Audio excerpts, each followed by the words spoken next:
So in thinking about what else may contribute to criminality, let's just think for a minute about some of the popular notions of what causes a criminal.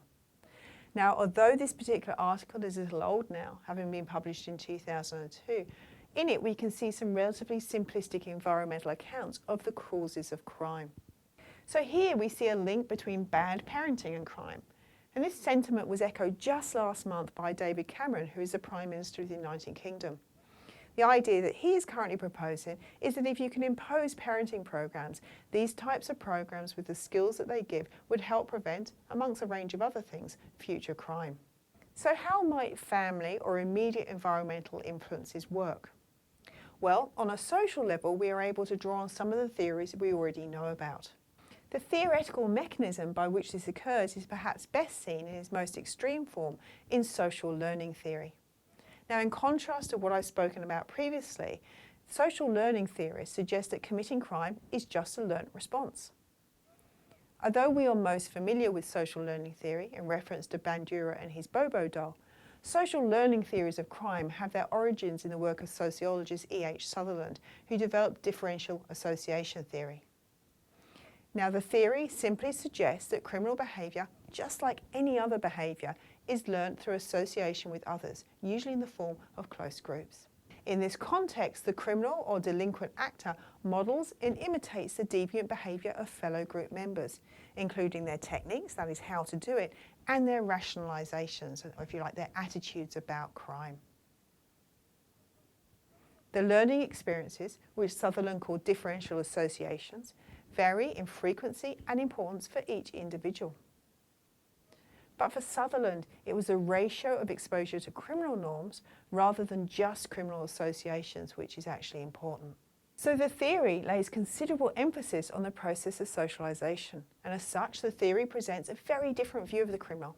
They're not propelled to crime by genes or their personality, but rather they just learn inappropriate behaviour during the process of growing up.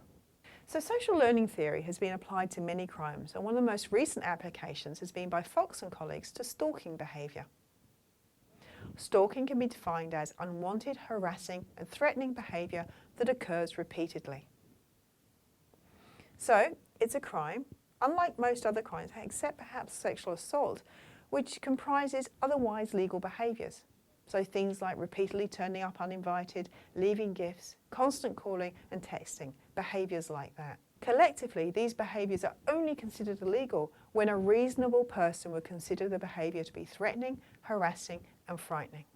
The experience of being stalked can have a big physical and psychological impact on the victim, with them experiencing anything from headaches through to suicidal thoughts. Generally, there has been a lack of research into stalking that has used theory. Social learning theory has been applied to intimate partner violence, and there is evidence that stalking is often committed in the context of intimate partner violence.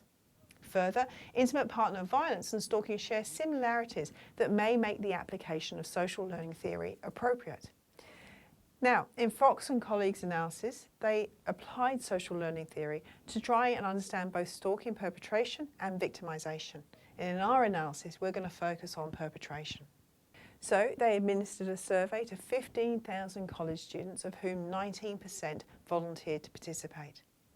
In the survey, they provided participants with a definition of stalking and then asked those participants questions relating to whether they'd ever engaged in stalking behaviour. Those who answered yes to 2 or more of the 11 items were classified as being a stalker. They assessed variables to operationalise the main components of social learning theory, including interpreting stalking as an unfavourable or favourable behaviour, differential reinforcement, and differential association and modelling. The sample they obtained was 59% female, 77% white, and 96% heterosexual, and relatively young with a mean age of 23 years. Of all of those who responded, 26% indicated they'd been a victim of stalking, whereas 6% indicated that they had been a stalker. So they conducted a logistic regression, and in that model they controlled for demographic variables. And overall, the model was significant. They found that differential period of association was a significant predictor of behaviour. That is, stalkers were significantly more likely to report knowing one or more friends who also engaged in stalking behaviour. Stalkers' definitions also predicted so that stalkers also reported that they would react less negatively to friends who engaged in stalking. And they also possessed neutralising cognitions, in that they believed stalking someone was okay in some situations. The authors concluded that in relation to stalking, there are responses, attitudes and behaviours that are learned, modified or reinforced primarily through interaction with peers. So what actually predicts offending, or why do people offend? Well, as I hope is clear by now, there is not a definitive answer. But what helps in this area are longitudinal studies. And one of the most interesting contributions in this space is by David Farrington and his colleagues in the Cambridge Study of Delinquent Development. In looking as to what predicts offending, they've brought together social learning aspects with the possibility of there being genetic or biological contributions in terms of personality. And they look at this in terms of what predicts becoming criminal. So Farrington and colleagues carried out a longitudinal study of 411 working class boys born in London's East End in 1953. They were first contacted in the early 1960s when they were aged 8 to 9 years old. And now we have access to over 200 publications that follow the criminal records of these men up to the age of 56. At age 48, 94% of those who were still alive had been retained in the study. So it's an amazingly rich resource looking at this offending behaviour. So in terms of early offending, Farrington found that of his sample, 21% had a criminal conviction by the age of 16. A further 13% had convictions by age 25. And by age 40, 40% of the sample in total had convictions. And by age 56, 42% had been convicted. But while 40% were convicted at age 40 in 1993, this was also true of 28% of their fathers, 13% of their mothers, 43% of their brothers, 12% of their sisters, and 9% of their wives. So, offending tended to be concentrated in families, but with evidence both potentially of biology and social learning, with the social learning element explaining perhaps the wives offending. Farrington and colleagues also observed that while 64% of families contained at least one convicted person, just 6% of families accounted for half of all the convictions of family members.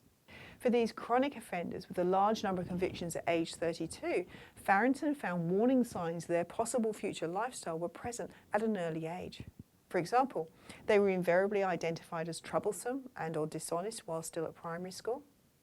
The strongest predictors of juvenile delinquency, that is offending between the age of 10 and 16, were being seen as troublesome, dishonest and daring, and having a convicted parent, a sibling with behavioural problems, and there being poor parental child rearing practices evident. In predicting convictions up to age 32, these children had been troublesome, daring and had not achieved well at school. They're also likely to have a convicted parent and a sibling with behavioural problems, to live in poor housing and to be separated. So accepting that this study is not perfect and what we are seeing are associations and not necessarily causal relationships, this study, along with many others I've presented, does seem to suggest that both genetics and social factors contribute to criminality.